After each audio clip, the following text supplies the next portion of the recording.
آله وصحبه وسلم. شركدور كهرباء البرلمان مدحويني هو جمهورية سوماليلاند يا مدحويني كحيانة هو قلها الوزير مناقشة برلمانك مدحض القرن كلا يوم تشرف بدن أو مدية هاي دوليها شركة دي بيوال مدنها سلطان ganacsatada oo maanta maalintoodii ay tahay oo badankoodii ay joogaan oo odayaashii ugu waaweynaa ay joogaan oo maanta xafladda ka soo qayb galeen oo aad iyo aad u soo dhaweynayno waxaa kaloo si gaar ah u soo dhaweynaya ganacsadaha haweeneyda East Africa Aamina Xirsi oo meel fog uga tagay garigo Aamina garigo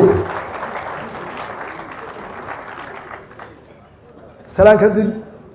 maanta waxaan joognaa صحيح قندراسكي نقول سايي شركة دي وين بلانتي شرعنا واحد صار يعني تحقيقي مجالات البلد ومعلوم تاريخها أو كم ترسل معلومها قرن بالذهب هو مركز سوماليلاند جيس كأفريقيا يجلس كحركة خليج يجلس كأفريقيا تعب كمالين تا ضد بدن بعله oo ikhtiyaaro kala duwan dalka soo maamulay oo hawlo badan soo galay dalka horumar waxa mahad gaarana madaxweynayaashii u kala dambeeyay dalkan oo la fadhiyo Axmed Maxamuud Silaani madaxweynaha hore oo ahaa ninkii bilowga tacabka dekada balaarinteeda bilaabay 1970 ahaa markuu ahaa wasiirka ganacsiga ee dowladda hore Soomaaliya tacab xoog ka galay intii uu ahaa madaxweynaha Soomaaliland إلى هرجشوا وحفرحوا إلى ما أنت إلى أوفر يقول إلى هاي السماي إذا أول سياحية قدراسك بلارنتا وحكمنا مدحويني سجكون إذا ريالك هاي وذلك تعب بعض كل هذا الجراش يهرمين سلوسو جارو إن سوى الله لأنه وحتعب بعضها مدحويني كسيوري وذنا محمد حسولان قال الله ونحرسته وطاع بدل اسمها ذلك يد ولدمده يد جناش كسو قاطي سلوسو قالوا مرحله halkan waxa kala taabka wax quraha madaxweyne ka sii horeeyay Cabdiraxmaan Axmed Cali oo dalka xoreyntiisa ilaahay u soo baayay madax ka ahaado iyo barigood wadamada Soomaaliland sanadkeeda waxaana yana farxada in madaxweynayaasha la shaqeynayay qaar kamidii ugu yaraan Xasan Ciise Jaamac oo Cabdiraxmaan Tuur madaxweyne ku xigay la shaqeynayay xaalada laga ahaa Axmed Yuusuf Yaasiin Daahir la shaqeynayay oo kamid ahaa Cabdiraxmaan Cali oo ka dhaawacan oo soo gaari kara waayay dowladda jooga iyagoo dhamaantood aad u maatay madaxda dowladda soo shaqeysay iyo kuwa faraha badan ee ku sikareeyo kale waxa kale oo soo taagaya maanta oo soo dhaweynaya oo guul loo ganacsiga Soomaaliland oo ay hogaaminayo runtii ganacsiga iyo madaxdoodu odayaashooda wada joogaan waxaan doonayaa taariikhdu inay xusayno ganacsiga Soomaaliland inay tahay dalkan ee dhismo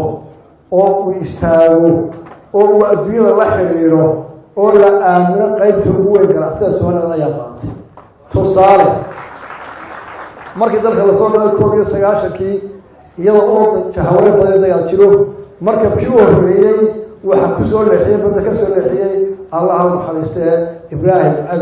Ibrahim Dheere siyaasiyiintii uu horeysay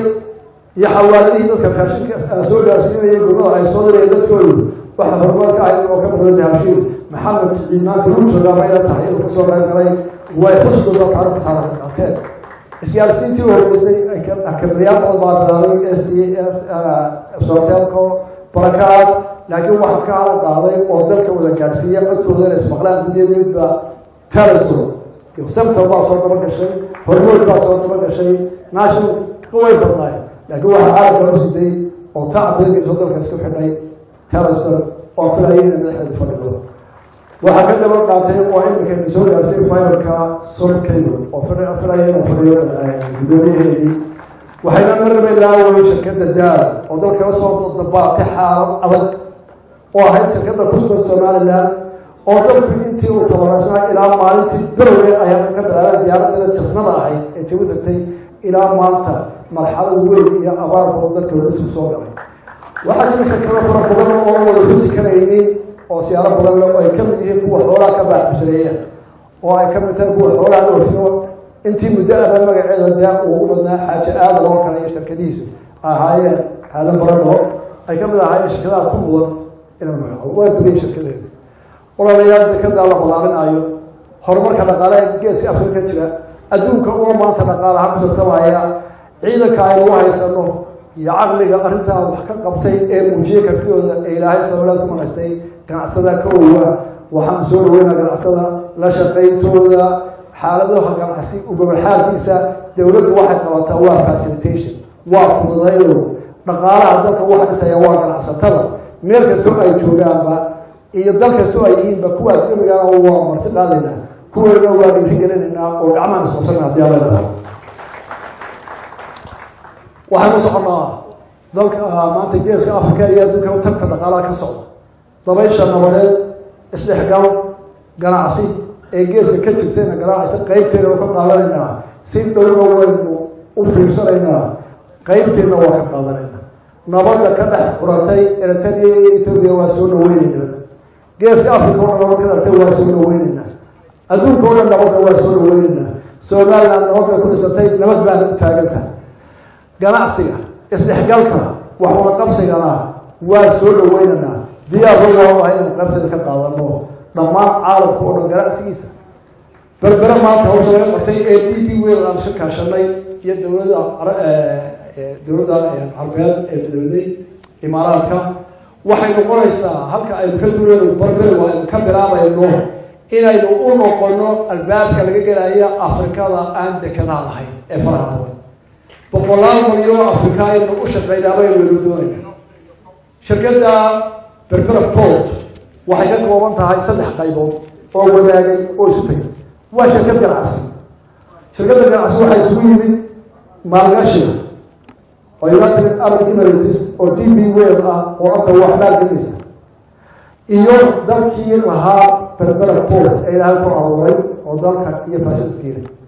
iyo Ethiopia oo ah customerkii ama ganacsiga loo adeegayay ee badda u baahan saddexdaa dal baa isugu tagay waxaanay sameeyey shirkad ganacsi oo ay wada leeyihiin si ay u wada shaqaystaan oo ay si nabada dhammaantoodba horumar u sameeyaan dalalkooda waana ilaahay mahadi waa uga mahadnaqaynaa dowladda imaaraadka carabta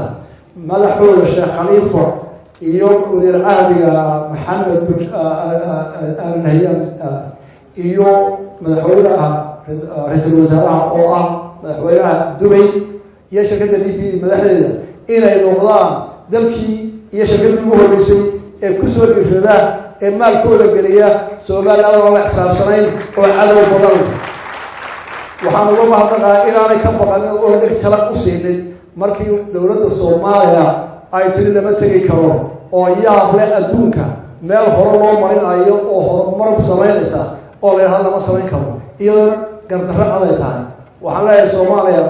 arrinka ay ka hadashay maanta madaxda joogtay Soomaaliya waxay korsadeen cadaawad iyo gulub Soomaaliya ka dhaxaysa wax kaloo faa'iido ah may soo kordhin waana taa maanta la saxayo berberi way koraysaa Soomaaliland hore u maraysaa adduunka wax la qabsanaysaa idinkaana waa idinkiya cadaawad iyo macwaha Soomaaliya dadda way sixinaas dadda way nahay laakiin waxaan u soo jeedinaa nabad iyo wada qabsi inaynu noqono nabad dal oo xor oo sida ay leeyihiin إلى تعطينا قالوا بسوجينا كان كسكوا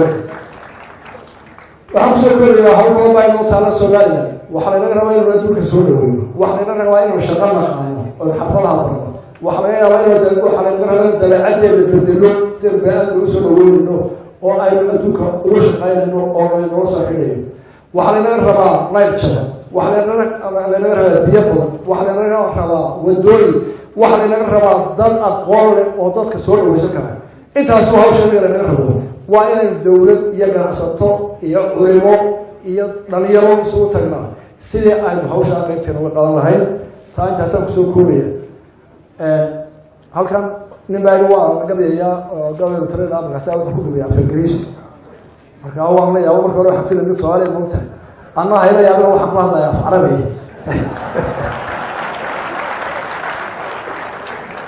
bismillaahir rahmaanir rahiim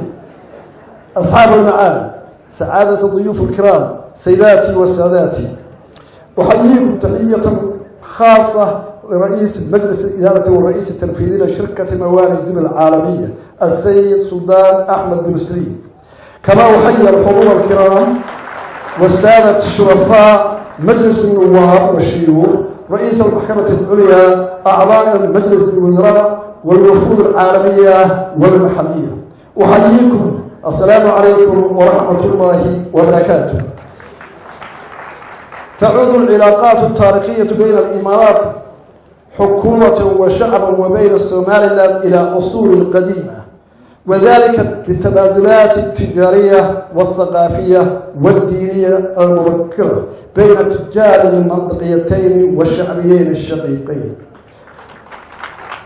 عملت الدولة الإمارات الشقيقة على تطوير هذه العلاقات، وذلك بمساعدة شعبنا العزيز أبان استعادة استقلاله وبناء البنية التحتية والمساعدة في افتتاح بلادنا على عالم الخارجي، وذلك بجلب الاستثمارات المختلفة على أرض الواقع. لذلك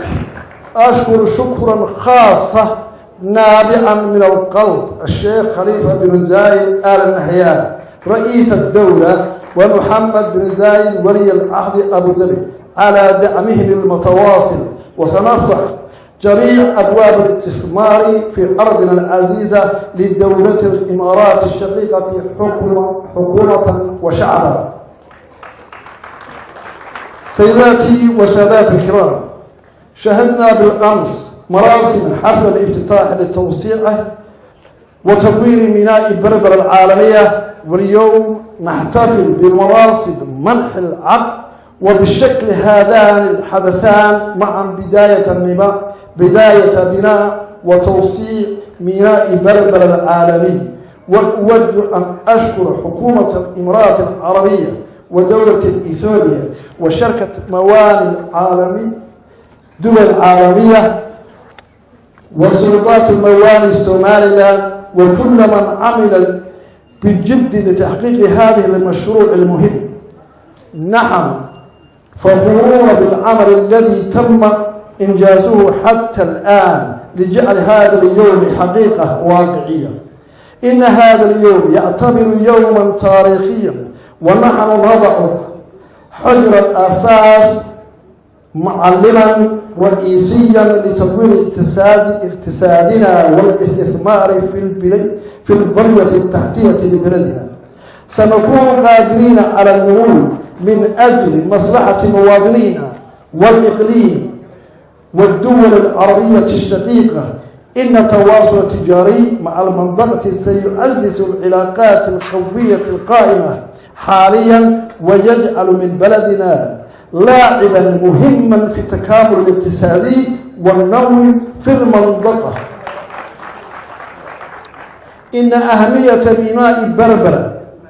كبوابة البحر الأحمر للمنطقة الشرق الأوسط وإفريقيا أصبح الآن حقيقة، مما يفتح إمكانياتنا كمركز تجاري وخلق فرصة العمل في جميع أنحاء البلاد.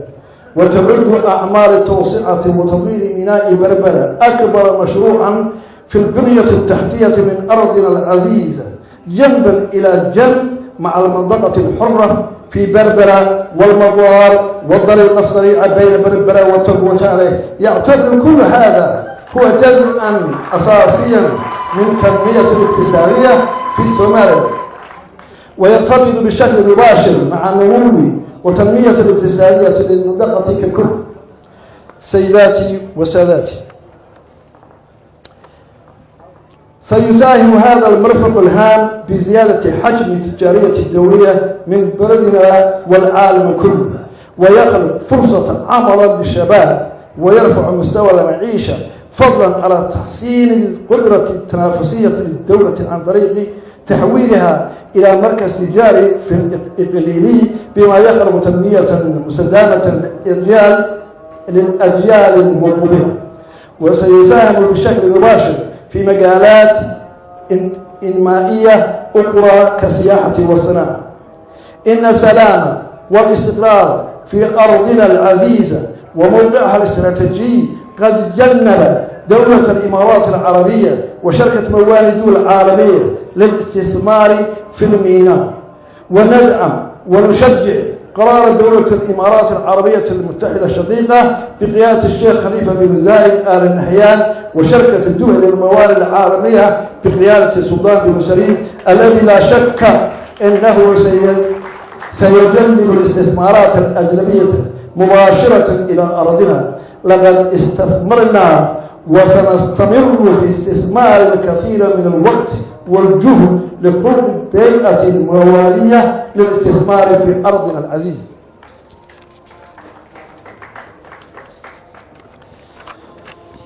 وأخيرا